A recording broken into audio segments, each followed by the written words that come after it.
Welcome back to The Good, the Bad, and the Kino. This week, Moses and I are talking about Richard Linklater's Boyhood, which apparently Moses has a lot of thoughts on.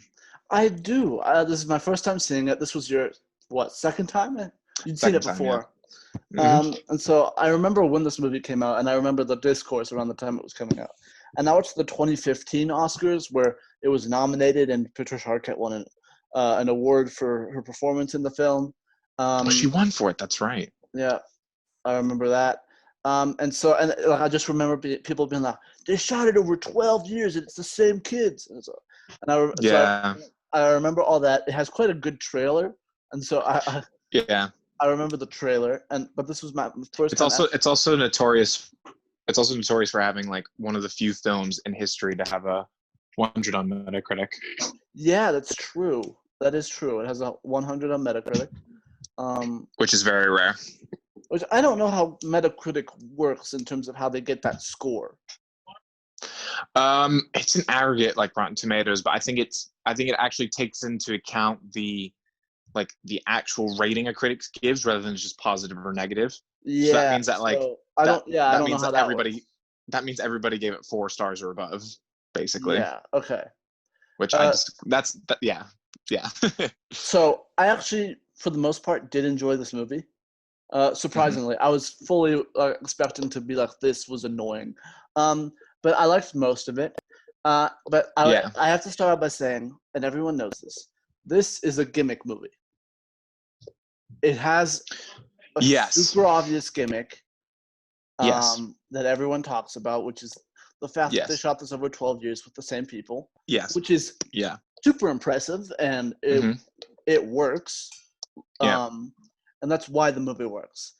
And I don't have anything really against gimmick movies, because there's a lot of them. But if you make a gimmick movie, you have to make your movie work. Yeah. Outside of the gimmick. Outside of the gimmick. So if you took away the 12-year thing and had the movie without the same actors, it wouldn't be as good. 12 years, no one would. I don't think not a lot of people would be really talking about it. I agree. So in that aspect, it does fail, because if you remove the gimmick, it doesn't really work. I 100% agree with that. So, fully. So in that aspect, it does fail. But that doesn't mean it's bad. This movie reminded me of. I'll get to this later, but this movie reminded me of a lot of other movies that did what this movie does, but like way better in certain aspects, and I'll get to that later. Yeah. But my main takeaway, I think this movie could have still used the gimmick and been a better movie on its own if it had a more ambitious structure. Okay. This movie is very linear. You start with him as a kid, and it's just growing up, super linear, doesn't jump around at all, super basic. And in the back of my mind, the whole time I was watching this, I was like, what if they were jumping a bit back and forth in the timelines? Because that would even more be like, wow, that would amplify the gimmick, in my opinion, because you'd be like, wow, you're seeing this kid at 18 and you're seeing him then at 7, and you're That's so interesting. I had not heard of that idea for it. And that would make it a better film. Don't you think? Because the contrast between older and younger would definitely be more engaging, and it would fix what I think is the film's primary issue, which is a lack of conflict. Yeah. And we'll talk about that later. But I do think that would be super interesting, and I do agree with that. I had a similar thought, not in terms of that, but I was like, this is a good film, and my opinion of it is that I think it is a good film. I don't think it's meh. I don't think it's amazing, as some people thought it was. I just think it is a good film, and I wanted to talk about it because you and I are such avid fans of the coming of age genre. Me specifically, it's like my favorite genre probably. If there are genres I like, it's that I'm very fond of. It's coming of age. Yeah. The biopic genre. I like biopic films, if you call that a genre. And I also really like science fiction. And I have strong thoughts on all those genres. And what I mean strong thoughts, me too. I hate a lot of movies in those genres because they don't really attain they don't reach the peak of what they should be. They don't. Especially biopics for you, I feel like. Yeah, no, I hate most biopics. It's when I was saying that, I was mostly thinking of biopics. I have heavy thoughts on biopics. You do, and we had the idea of discussing that later down the road. Yes, we'll have a biopic movie episode. Yeah, but down the road somewhere. I'm with you. Coming of age and sci-fi are like my two favorite genres.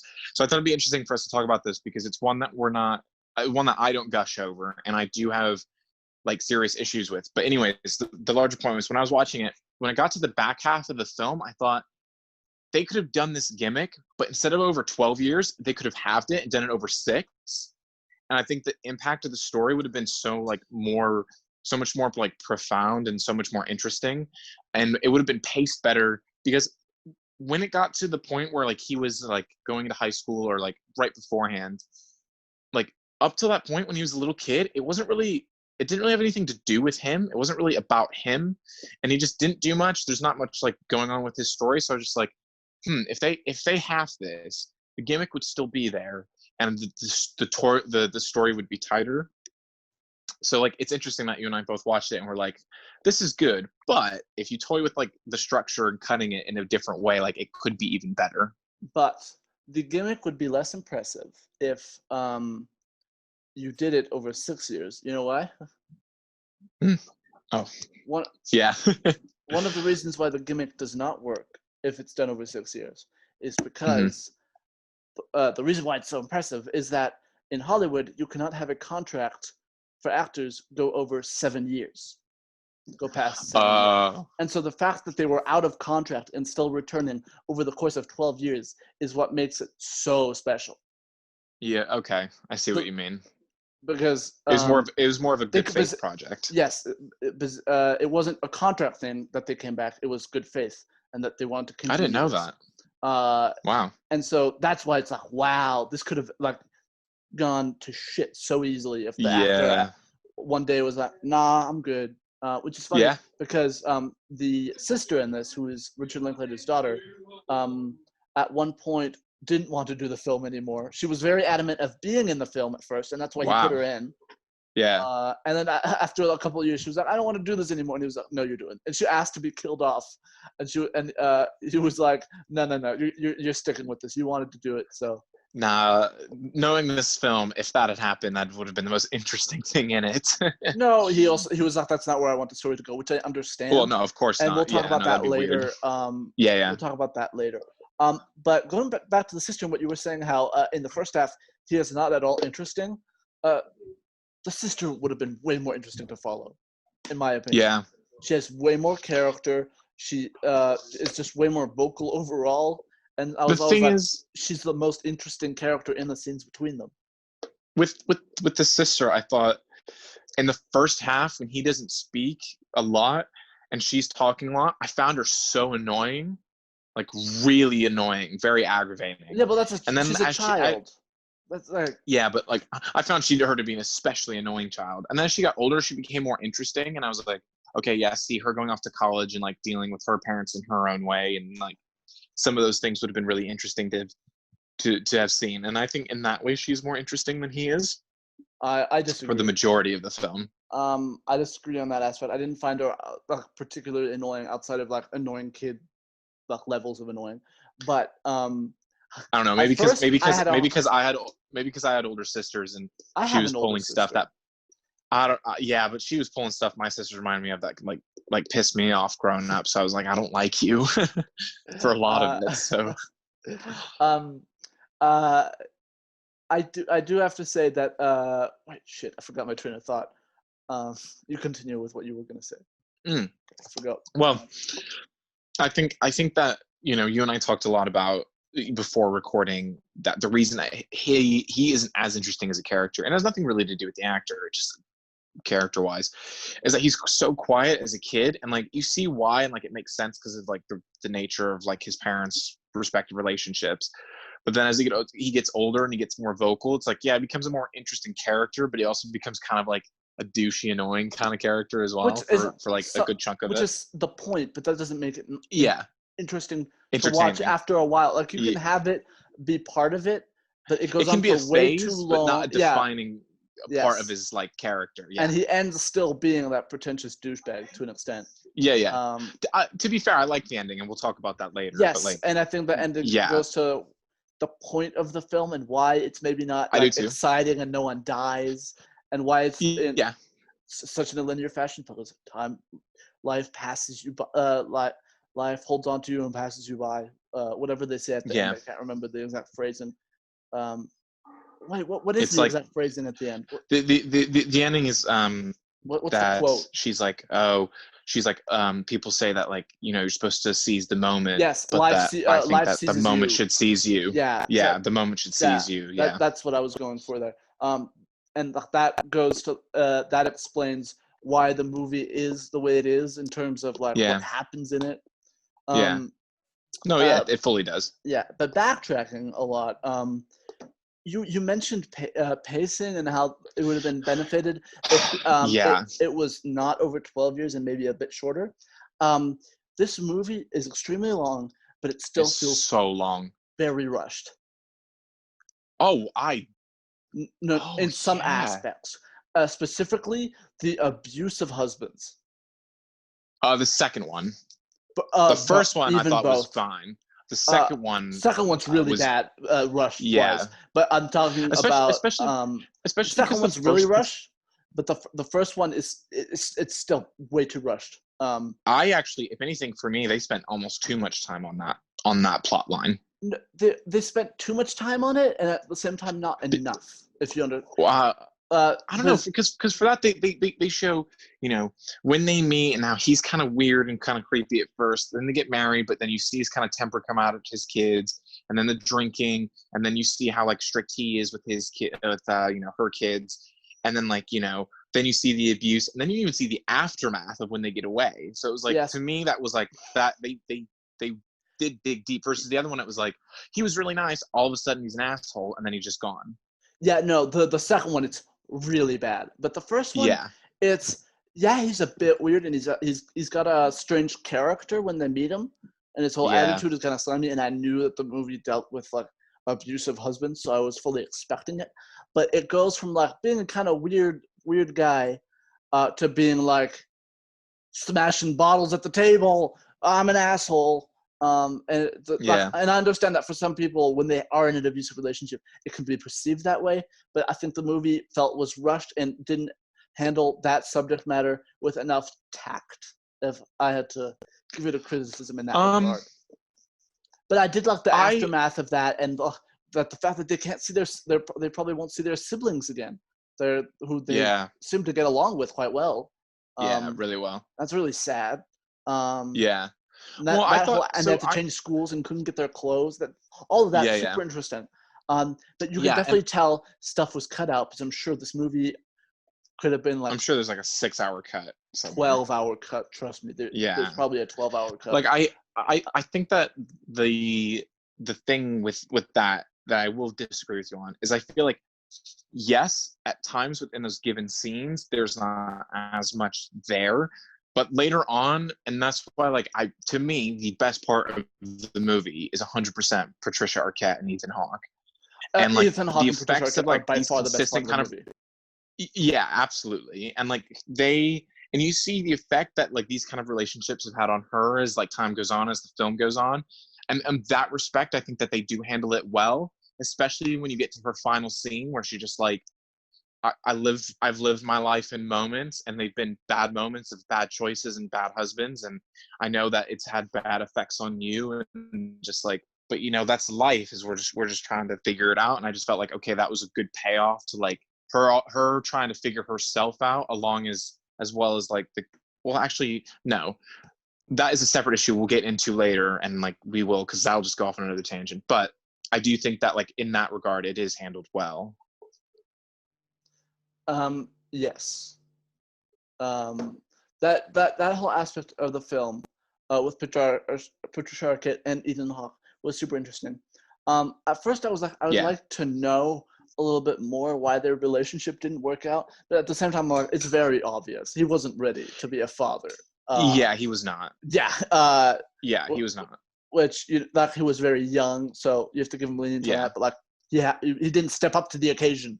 And he said when he first talks to the kids at the bowling alley, he's just like, oh, your mom doesn't really have a lot of patience, and like I needed to like go find like figure stuff out. So you can definitely tell he was not ready, basically. I think Ethan Hawke, and when we first meet him, because the dad is kind of a piece of shit in the first half, initially. Because he is in the first hour or so. Yes, because he's a deadbeat dad. Yeah, he's a deadbeat dad who shows up on the weekends, and it's like, I'm the cool dad, but I don't do any of the actual work of parenting. Like, which is what you see a lot in movies and in real life when it comes to divorced parents. And so you get the dad on the weekend who like feeds his kid fries and takes them to a bowling alley, but then he doesn't help them with their homework or do their laundry. But so that part of it, I don't think they almost didn't paint that. I don't think they painted that enough as a negative, because Ethan Hawke is way too charming of an actor. Well, I think to a detriment in this role, because initially he should be more of a piece of shit than Ethan Hawke portrays him as.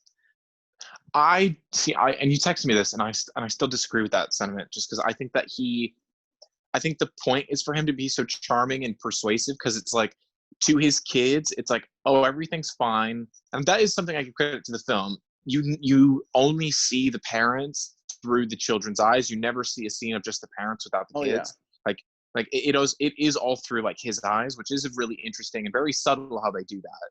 And I think that in that way, it's really good, because he sees his dad as like, he is really cool and really awesome, but like there are these hints of like, deadbeat, doesn't have it together, doesn't know what he's doing, and in those ways, it's just like, no, but it was almost like it I don't know, it adds more than if he was just full on deadbeat dad. Well, yeah, to me. I'm not saying he should have been a full on deadbeat dad, but there was almost not enough nuance, because Ethan Hawke's just a charming actor, and I realize this. Ethan Hawke might be one of my favorite actors because he is so good. In everything I've seen, I haven't seen a movie where I'm like, yeah, he wasn't good in that. That's a good point. Neither have I. He's really good in the Before, which are also. You need to see First Reformed, man. He is wild. Yeah, I do. He is wild. He should have won that. And there was a sci-fi film a few years ago that people said was really good and he was great in, which was Predestination. Don't know that one. I've heard this is really good, and apparently he's also great in it. Since we're talking about Ethan Hawke, I read this in the trivia for the movie. Because I like to read stupid IMDb trivia that half the time is not true. The Black album that he gives his son in the movie, which is, by the way, super cool. That's a super cool concept and gift. That is awesome. The Black album is a real gift that he gave to Maya Hawke when he and Uma Thurman broke up and got a divorce. Really? So that's pulled from from his life. That's a real thing he gave to his child. I love that. That's actually such a nice little detail. Yeah, so that's obviously pulling from Ethan Hawke's real life, and Richard Linklater and Ethan Hawke clearly have a very good relationship since they've made multiple movies together. And he made this movie with Richard Linklater across 12 years. But I didn't do deep research into the movie because I only watched it this morning and didn't have that much time. And I couldn't find any of it in the IMDb trivia, which is mostly like whatever bullshit. I wanted to know how much of this was, and this is my fault for not looking it up, but I wanted to know how much of this was changed and improvised along the way, because I doubt they had a solid script ever. Yeah. Okay. That was the thing I realized about halfway through this film, was like, it's good, but if you think about it, I can't think of anything about it that's truly exceptional. Nothing about the direction is exceptional. Nothing about the writing is exceptional. It's just like it is functional and it works to do what it's doing. But in no way am I listening to the dialogue. The direction's good, but I can't think of any shot that's like amazing or like amazing editing or any interesting choices that I'm like, wow, that was really good, right? It's just like the cinematography isn't pronounced, but I didn't need it to be too pronounced, and I'll get to that in a second, because it was trying to paint a very realistic portrayal of suburban life, and this is kind of a celebration of American suburbia. Yeah, but look at Blue Velvet. Look how well shot that is, and that's American suburbia, right?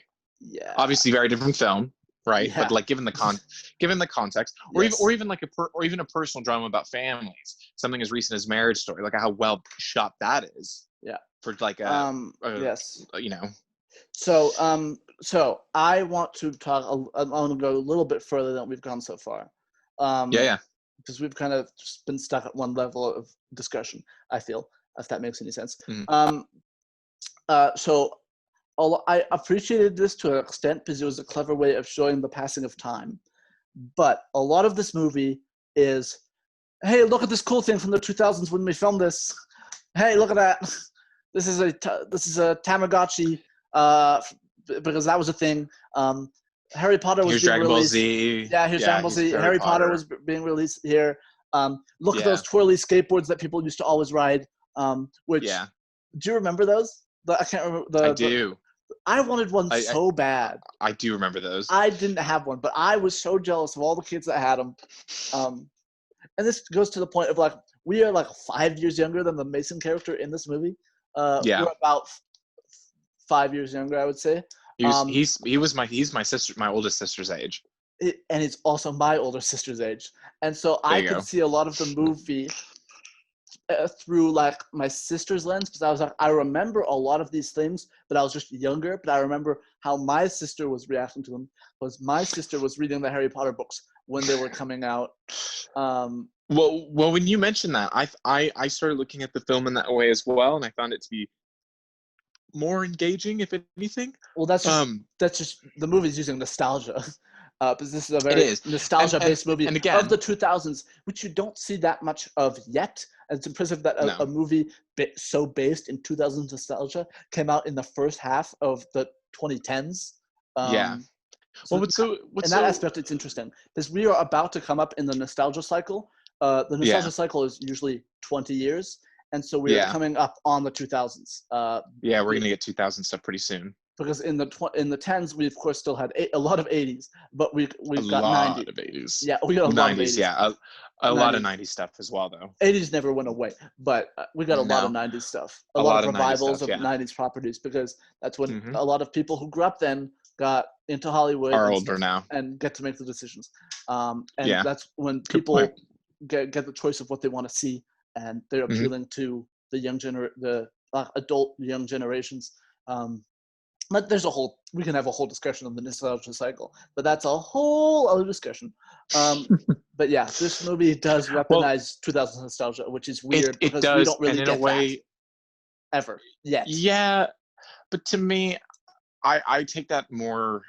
I don't know. My issue with that is, in a great example, is the Harry Potter scene. Yeah, this film is already so long, and that scene adds nothing. It adds to set the time period. Nothing. Yeah, but because it uses all of those pop cultural events. That seems like 2-3 minutes. And that I like that scene because of the nostalgia. Yeah. For the nostalgia, like, okay, that's cool. I remember like when I went to go see Half-Blood Prince, like I saw midnight with like my family. I saw Half-Blood Prince in the theater as well. Prisoner Azkaban. I remember running to the theater to go see that, and just like, okay, sure, nice nostalgia for me, but also like. Wait, you saw Prisoner of Azkaban in the theater? Yeah, it came out in like 2006. I told you, I saw Spider-Man 2 when I was like 3 or 4. That's true. When I was like 4, I think. You were so young. I was not allowed to see those movies. My parents were like, violence, A-okay as a kid. Anything sexual, you need to wait till you're like 16. How American of them. Very American kind of parenting. Were mixed in that regards, but when it comes to sexual stuff, not as strict as what you just. I couldn't watch the Terminator till like I was a lot older, because there's that one sex scene in it. Well, I think they were pretty controlling, but then I reached an age, I don't know which age specifically, where they basically just let me watch anything I wanted, no matter the violence or the. Yeah, that was about 16 for me. They were just really? Like, we don't care. That was about like 11 or 12 for me. Well, oh wow. They wouldn't have let me watch something like super extreme. It's known to be like super extreme, but like I think at 11 or 12 I could basically. I don't know. Maybe more 12 than 11, but I could basically watch most. I say 16 R-rated mainly. I say 16 mainly because I remember when Deadpool came out, I went to go see that with my dad, And like afterwards, knowing how like there's some uncomfortable things to sit through with your parents in that film. Yeah, I and I remember guess. afterwards, he just didn't say anything. I'm like, okay, well, I guess I'm old enough now to like not be told about a film or anything like that when seeing it. Yeah. But to be fair, I mean, I also I saw Alien for the first time when I was 6. So your parents don't give a okay. Your parents, what the Yeah. hell? Sorry, I moved my camera a bit there, but like, yeah, with that kind of stuff, my parents, like, I remember my grandpa was there, and it was my dad and my mom. I was like, he might be a little scared. My dad, my grandpa were like, nah, it's really cool. It's a really good film. You'll really like it. So your parents didn't have any problem showing you insane violence, but they draw the line at sex. But they showed you an extremely violent movie that is a rape allegory, and they were fine with it. Yep. That's hilarious. Yeah. Okay. But my parents. Okay. But like, I know this. I know this for an absolute fact. If you're not a film student, you do not know that Alien's is a rape allegory. Oh no, I'm not saying they knew, but it's funny. Right. Yeah. The irony is there. Funnily enough.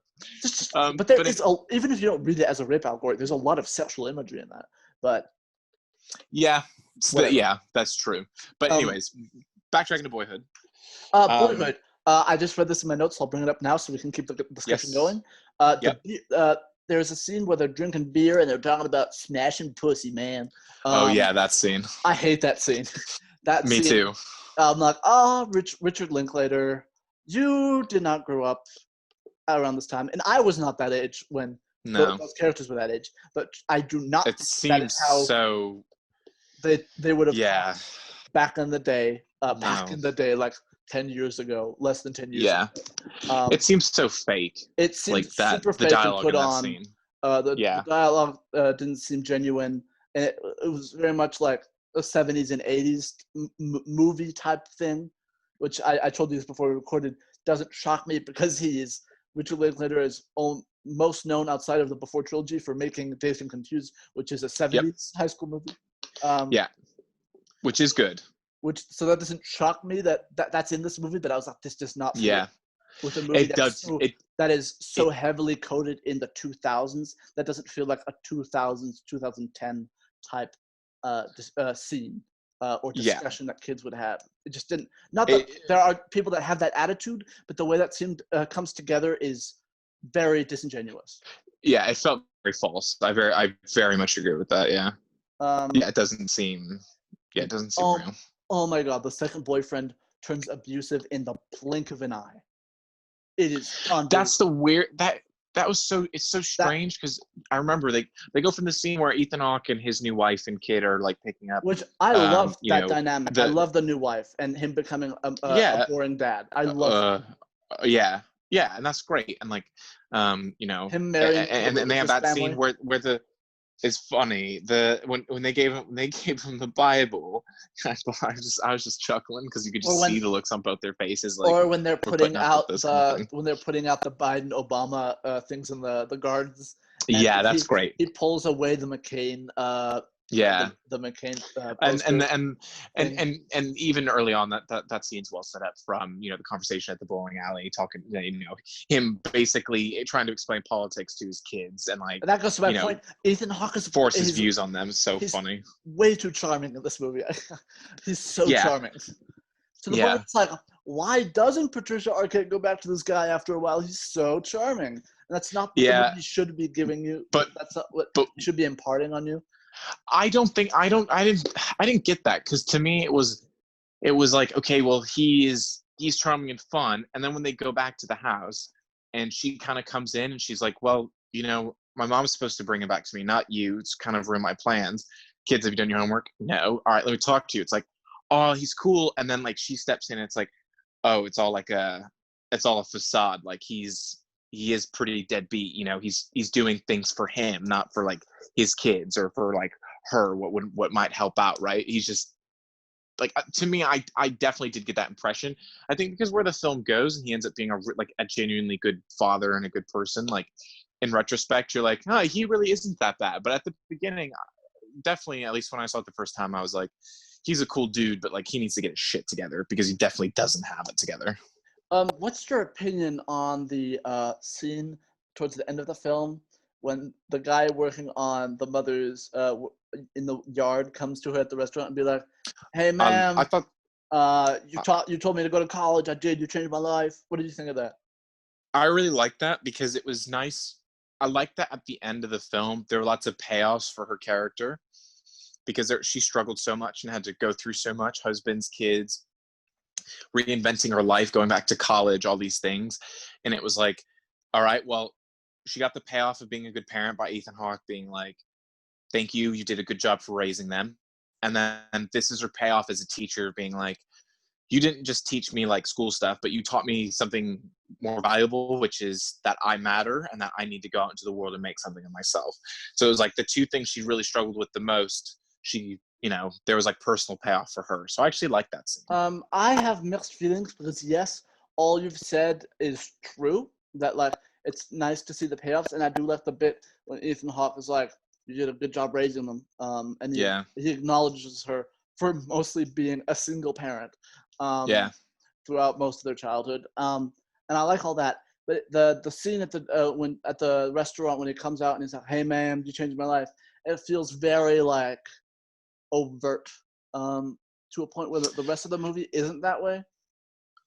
Yeah, but I don't know. Changed my life, man.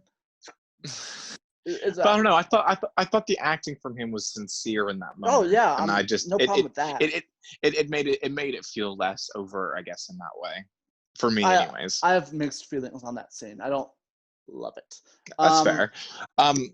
I wanted to briefly kind of turn back around to, because we keep kind of talking about it, but I do want to bring it up, which to me is an issue with the film. Yeah. Which is lack of conflict. Yeah, because I haven't touched upon that yet. Because the thing is, the reason why the best part of the film is Patricia Arquette and Ethan Hawke is because not only their performance is so good and their characters so well defined, but because they go through conflict that like pushes them to grow as characters, like you do in life. And my biggest issue with this film is that it's trying to be like a slice of life. There's no plot. It's just these characters living their lives throughout 12 years. But the issue with that is that in order for that to be successful, there needs to be points of conflict in order for like us as an audience to see like character growth, because that's what happens in life. Like you're like, not all of childhood is easy, and it felt like Richard Linklater was just like, well, he's dealing with like divorced parents, that's enough, and then kind of moved on. Because even like, there's that one scene where he gets bullied and it feels really out of place because he never gets bullied again. Like it's never an issue. And like even with the whole girlfriend thing at the end, it's just like everything's okay, and then they skip to the end where the point of conflict's already done and they're already kind of breaking up, and then like they kind of move on. And it really bothered me the second time around. And again, it's a good film, but for me, for a film that's supposed to be about life, it feels weirdly hollow in that sense, because it doesn't accurately portray how like when you struggle and you come out of it, you feel you're somehow different or changed. And like it doesn't have to be big, because like those subtleties are there for the parent character. So why isn't it there for the main character? As a conflict that isn't too big, that doesn't feel I've no idea. in this movie that is trying to be based in like realistic portrayal of that's trying to be based in a realistic portrayal of suburbia.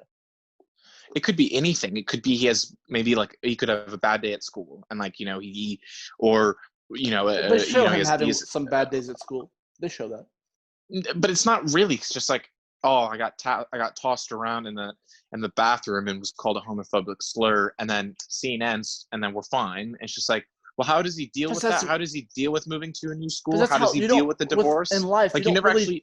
But you don't really deal with that in an external way like they show in movies, which I know this is a movie, but it's trying to be different than any other movie. I understand why it frustrates you, but I give the movie lenience on not having like a big external or internal conflict, because it's just trying to show. This goes to the final scene. It's kind of like light, and what Patricia Arquette is saying at the end with her discussion to her son when she breaks down and cries. Life is just kind of passing by, and that's why it is how it is. That's why there's maybe no conflict. I would love to see a version of this where there is more of a clear-cut conflict, but a lot of it is like he has to deal with all the moves because with his mother wants to go to college, and then she gets a divorce, and then another divorce, and all of this stuff is happening. But yes, I do agree that they don't give Mason a lot, and he's very quiet in the first half, and then he becomes annoying in the second half. See, but that to me isn't the issue, because you're right. Okay, maybe if Zola that wants to be different and simple, and not have conflict, and all these internal things about all these different things about growing up in his life. All right, fine. But the film is clearly established that that he has somewhat of a troubled home life, and that the difference between the two parents' lifestyles and the fact that his parents are divorced, and grappling with the kind of person his dad is, and the kind of person his mom is, and the people that his mom chooses to surround herself with.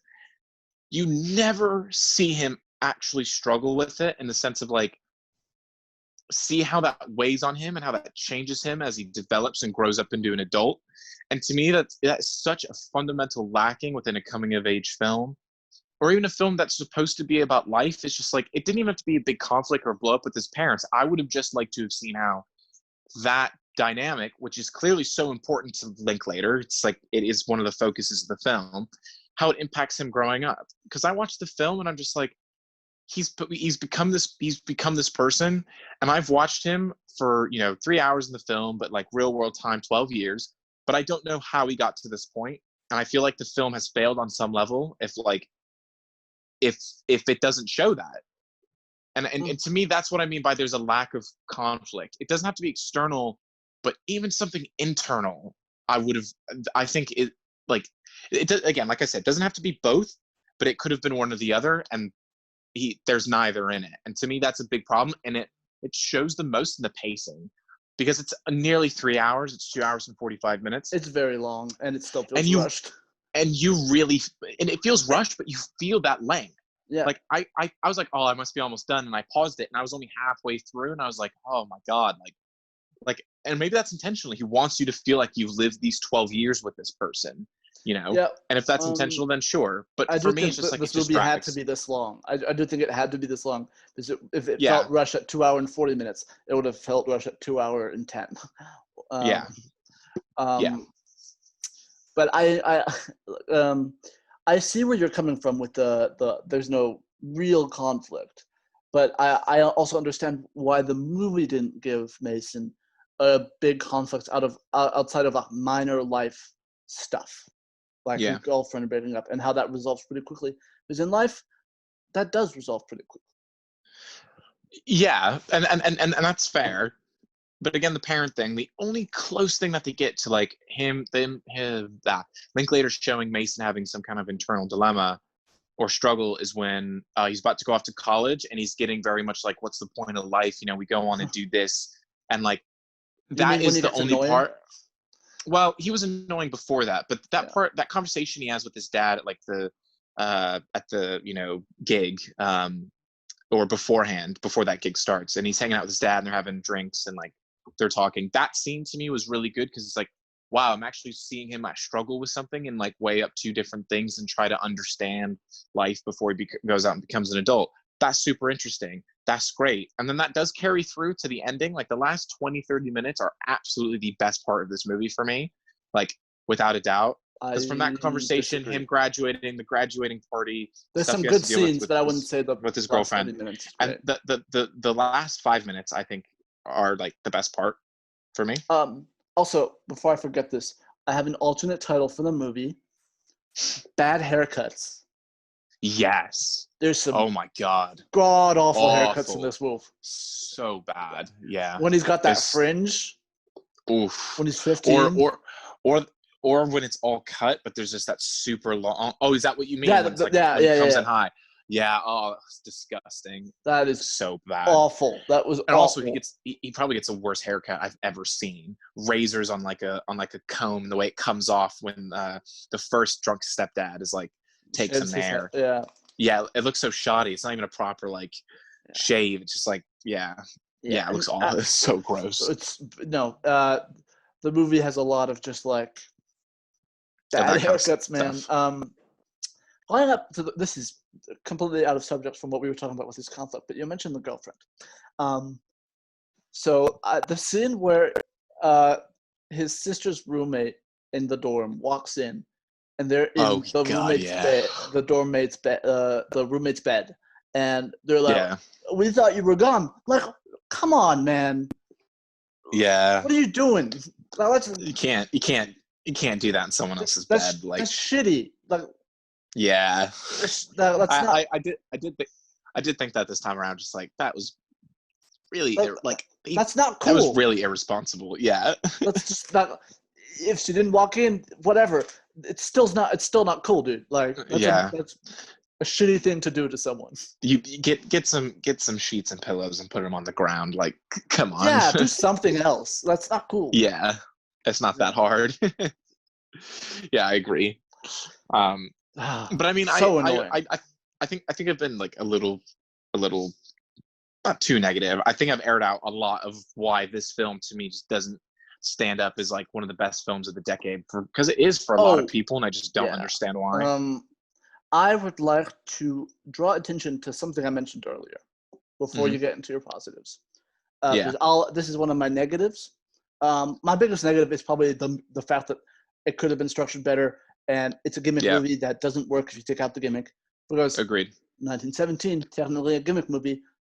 But you take it away, it's still a great film. Also, a lesser-known example, there's a movie called Victoria. It's a German film from 2015, I believe. And that movie is literally shot in one take. No 1917 hidden cuts. It's literally one take throughout the city of Berlin, set over the course of one night.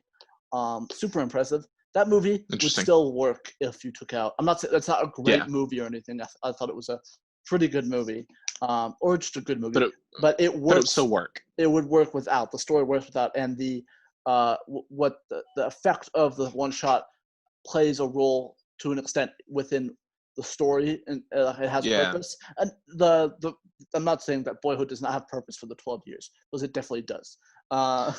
Yeah, it does, but I do agree with you, because you do take that gimmick away, and it would just be so much better and so much more. No, sorry, it wouldn't be better. It wouldn't be better. Yeah, sorry. I was thinking about your structure for a minute. Structure-wise, how more interesting would it be if it was? It would be because like we talked about, crisscross. To me, I think that's really brilliant, because if it was cutting across, the juxtaposition between older and younger would have shown like some kind of internal like conflict between him and the differences between what he was like as a kid and as he got older, and like the change I think would have been more pronounced that way, and a lot of what we just had that discussion about then, I think would have been fixed. So I do agree that you take the gimmick away. Him as a child experiencing things, and then you can contrast him being older and having to deal with those things. So you could try and express a conflict that way, and also you could argue that taking away the linearness would take away from the the fact that it's like all about how life's passing you by, and it's life is seizing you, whatever, that whole message at the end. You could argue that not making it linear would take away from that, but I'd say you could actually make it more pronounced, the passing by-ness of it. I think you could make it more pronounced if you were cutting in between different ages, because you'd be like, wow, the shit's flying by if you pulled it off. They could also make it nonlinear and it totally not work. But if it had more of an ambitious structure, I don't know if I think it would work better. I don't know if I would call it a more ambitious structure, because structurally it's linear, but also it was across 12 years. But whatever. The thing I was trying to get to, but I didn't, is that there's a lot of movies that deal with similar ideas and topics and tries to do the same effects of this movie, but better in different ways. And I'm going to list them now. So at first, this reminded me a lot of Tree of Life, which I don't think you've seen, and you should see it, but you'll hate it. But you should see it. Your description of it. You should see it, but you'll hate it. You should see it. Yeah. I am interested in seeing it. I am.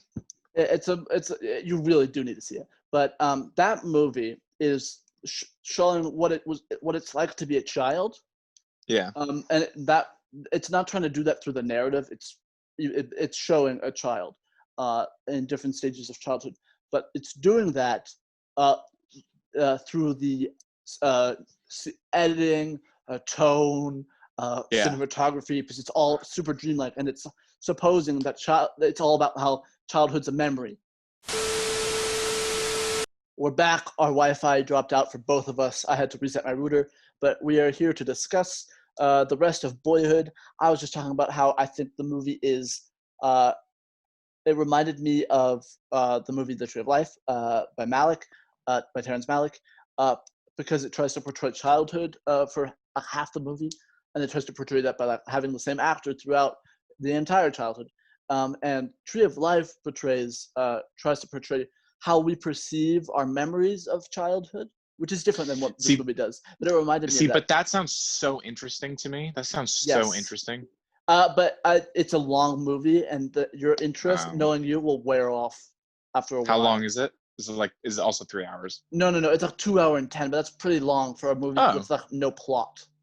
It has no plot. Yeah, that's a good point. There's no real plot, and there is a lot of extra stuff that is like I'd have to watch it. There's a lot of to watch it in bits. Yeah, there's a to get through 2 hour and 19, and there's a lot of like symbolism stuff, religious imagery. That a lot of I'll watch it because it does sound very interesting. You should just watch it as a film student because it is considered one of the best movies of the 2010s.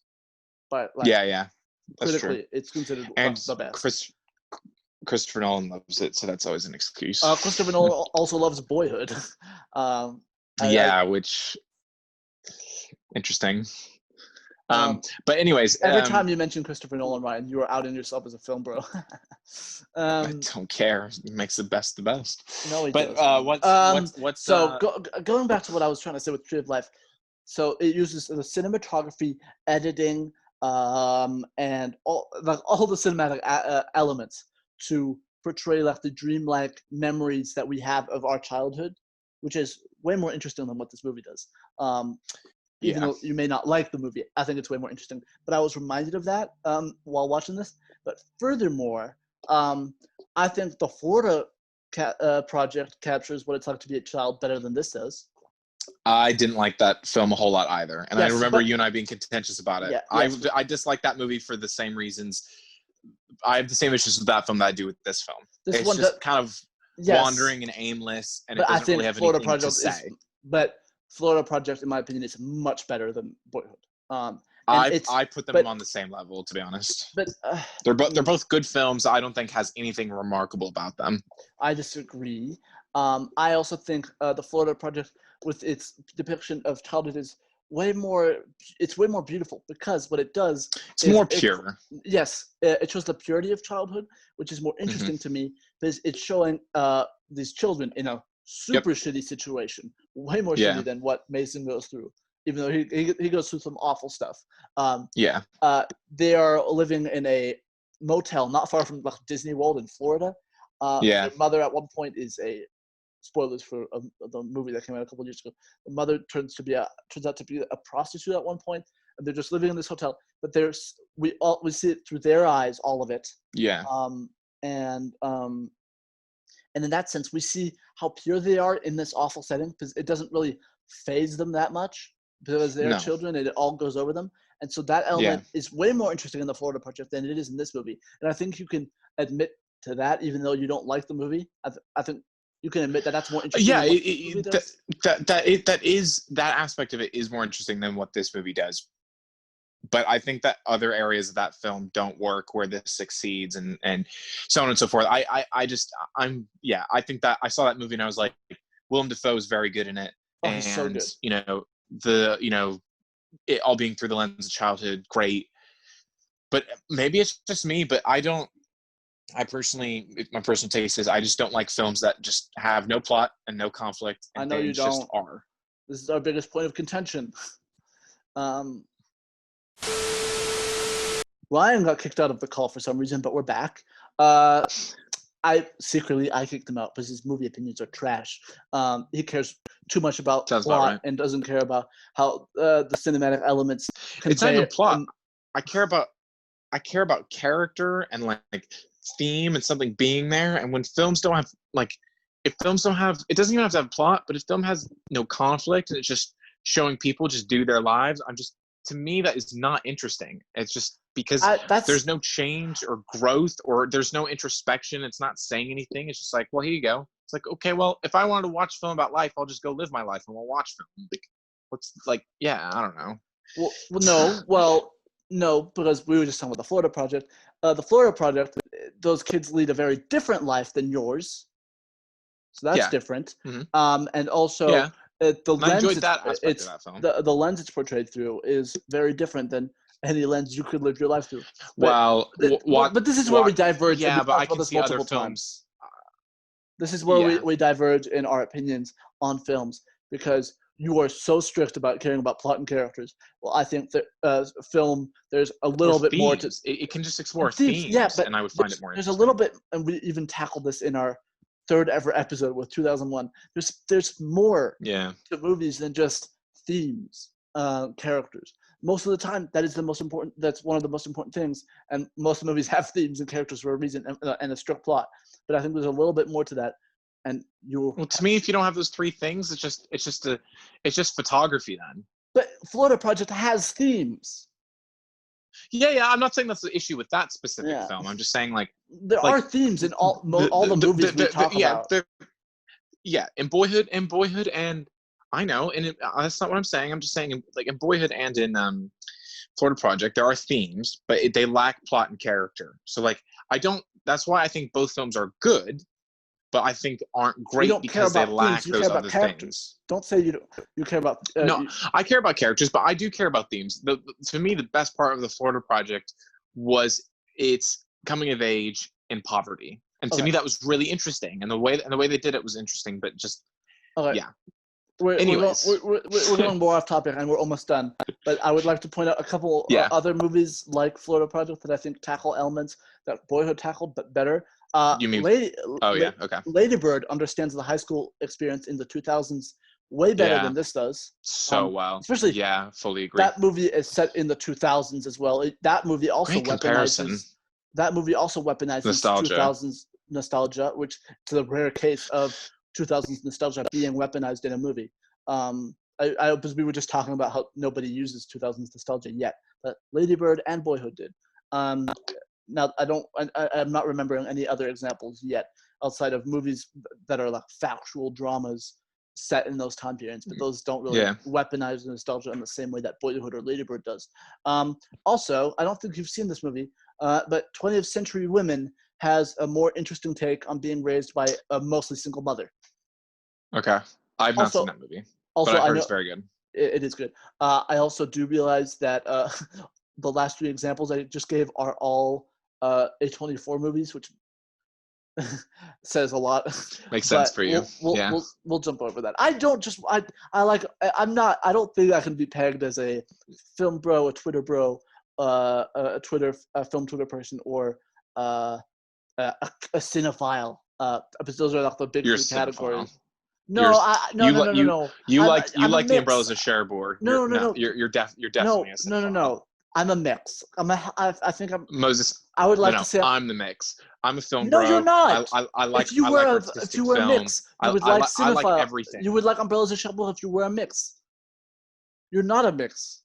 No, because that film has nothing to do about whether you like film or not. It's the fact that they sing every word is that's also coming up on a later episode. Yeah, I just realized we've recorded these out of order because we're not going to be able to record for the next few weeks, and so we've already recorded an episode that's going to come out in like 2 or 3 weeks from when this episode comes out. In like 3 or 4 weeks. Yeah, so by the time this comes out, this is all out of order. I did not realize. But anyways, did that. But anyways, no, we're you are a mix to an extent, but you are more film bro.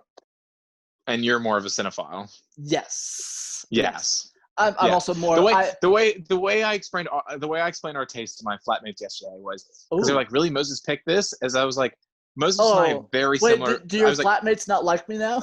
No. They liked me for a while. They were like, "Oh, it's kind of strange that he likes this film," and I was like, "Look, for Moses, him and I very similar tastes. But if you gave him kind of an art house international film that he's already seen before." Or you pick something like a Christopher Nolan film that he's already seen before. I'm going to pick the Christopher Nolan film, and he's going to pick the art house international film. And like that is the best way I can describe our personal tastes. That actually is a pretty good way of describing it. And I was just thinking I could mock up a chart, a pie chart of our percentages of what type of film person we are. Yeah, like that'd be really interesting, actually. 30% film bro, 40% this. Yeah. I should mock that up. That'd be funny. Because we're of course we're mixed. It would be weird if we're film students and we weren't mixed to an extent. Yeah. But we are very different mixes. Yeah.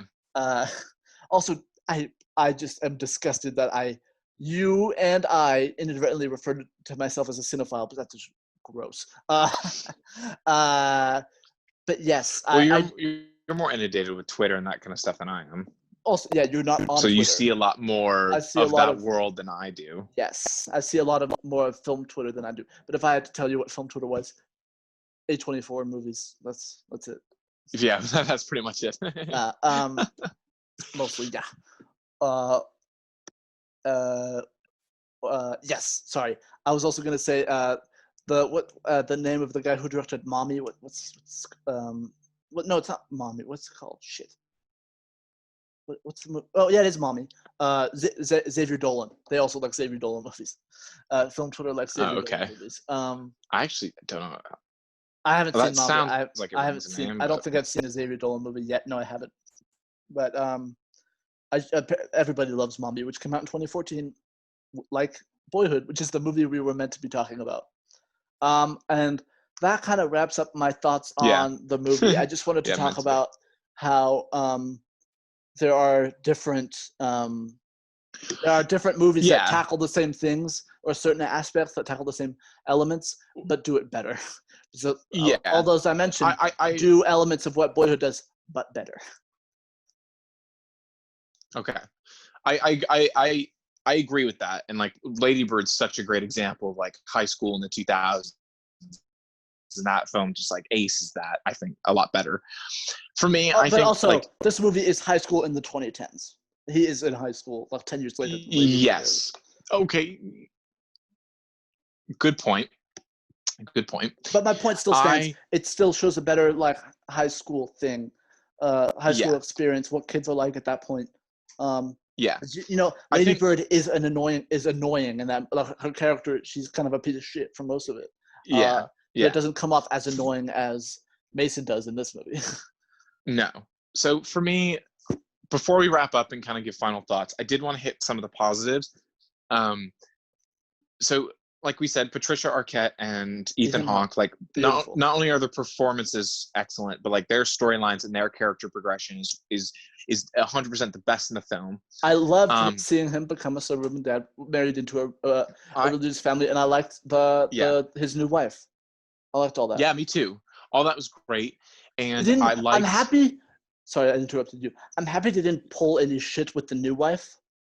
Me too. I'm not saying she should have been abusive, could have been so easy. But not that she was like turning the dad. Like they were going to get divorced or something like that. But like not even that. But like maybe she was turning the dad into someone the kids didn't like, or like some bullshit storyline that could have been thrown in there to make the move that would have made everything more annoying.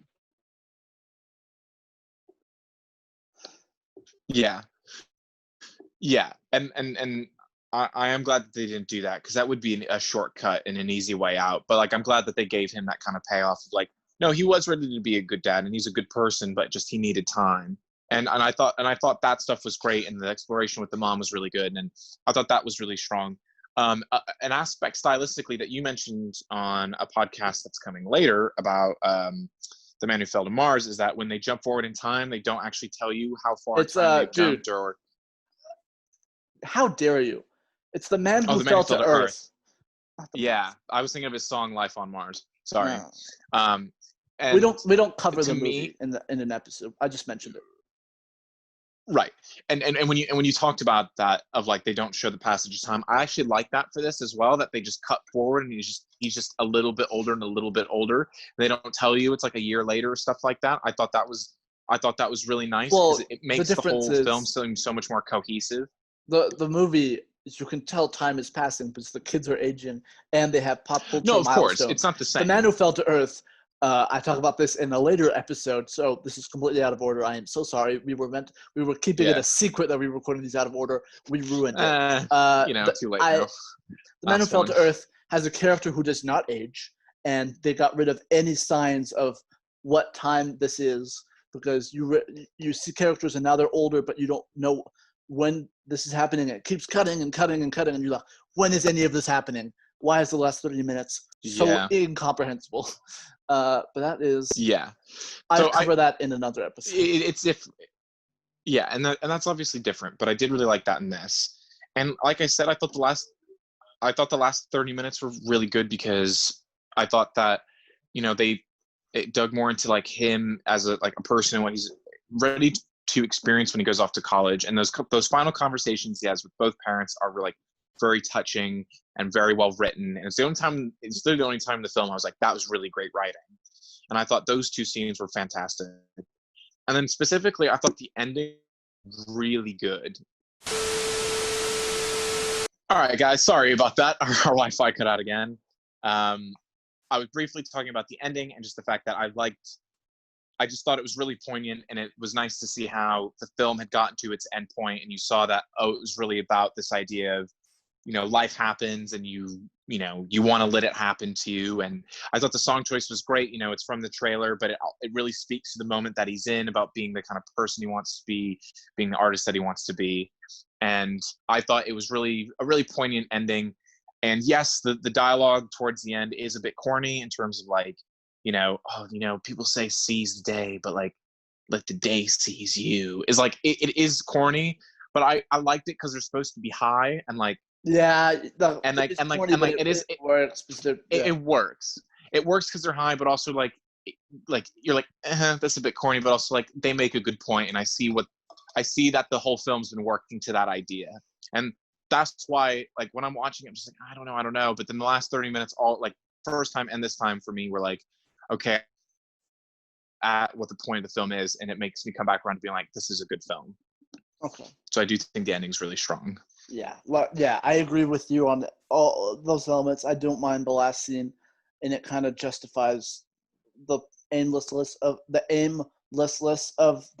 rest of the movie we just watched, to an extent. So I think that works.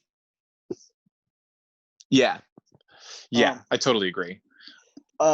I'm noticing the Wi-Fi being unstable, so I think we should wrap this up as soon as possible before I drop out again. Just, if this happens one more time, I might shoot myself. I will. I'll lose it. Yeah, so brief but final thoughts. This is mostly annoying because I thought this discussion was really good, and the fact that we were constantly being interrupted by our own Wi-Fi connection pisses me off. It's frustrating. Yeah. Name a more iconic duo between this podcast and Wi-Fi. Name a more iconic duo than this podcast and Wi-Fi constantly dropping out. I dare you. There's no iconic because duo. That's just what it's been for so long. Yeah. Yeah, but let's not focus on the Wi-Fi connection because it might actually drop out. Yeah, it might. So let's end this quickly. Brief but final thoughts about the film.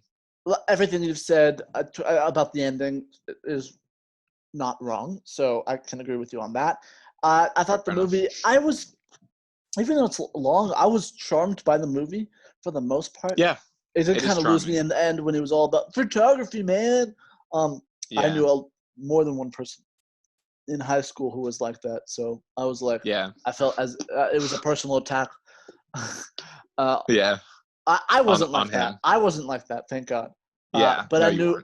I think a lot of people may think I was like that, but I was not like that. You were not like that. No. You knew me.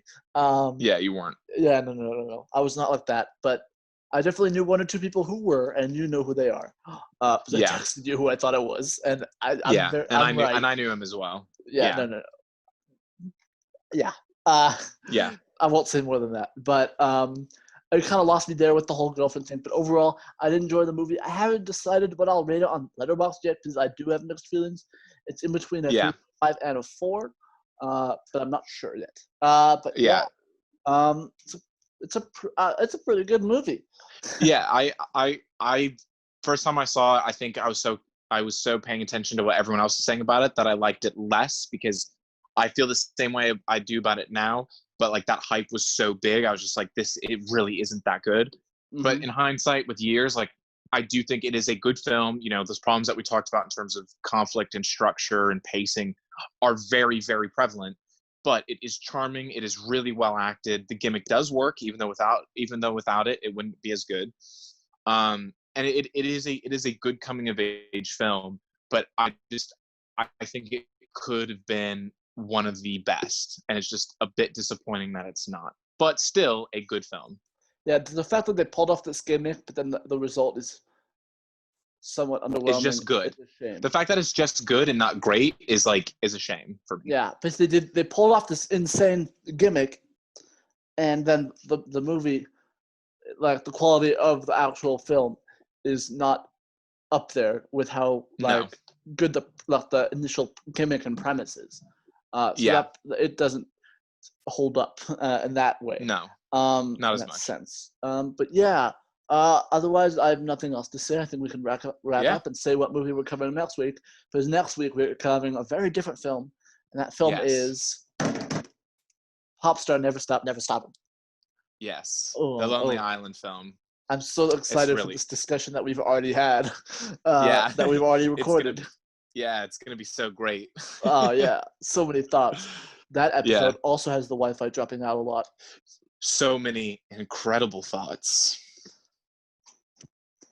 Mind blown right there. Yeah.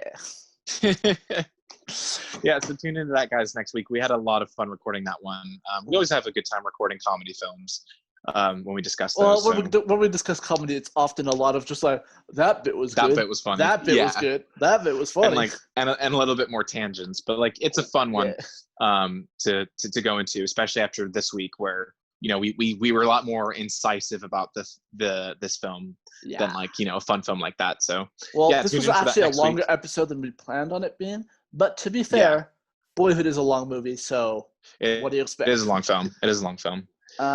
Yeah. I watched it in 2 chunks. I watched the first hour last night, and then I watched an hour and 40 minutes this morning. I was planning on doing that, but I watched the entire thing this morning. So I think I felt the pace more in that sense, but unfortunately me, I made time for it. Yeah. But anyways, Moses, where can people find us? Our email is thegoodthebadandthekino@gmail.com, and our Letterboxd accounts are linked in the description below. So you can find us there. Yeah. And otherwise, that's where you can find us. Someone's outside my window waving at me. That's why I'm smiling in the video version. That's kind of funny. Yeah. But find us there. Next week is Popstar, and this I keep wanting to say this will be the last time with episode with bad connection, but you guys are in for 3 more episodes like it. So no, that's not true. Not all of them had connection drops. Of the 4 we have upcoming. We have 4 or 3? 3 upcoming. Of the 3, one of them's really bad. One was really bad. One was kind of bad, and one was good. Yeah. In terms of connection. You'll have to experience that for yourselves. That's been the episode. Stay kino, everybody. Keep it kino. Yes. Stay kino. Keep it kino. Bye, everyone. Bye.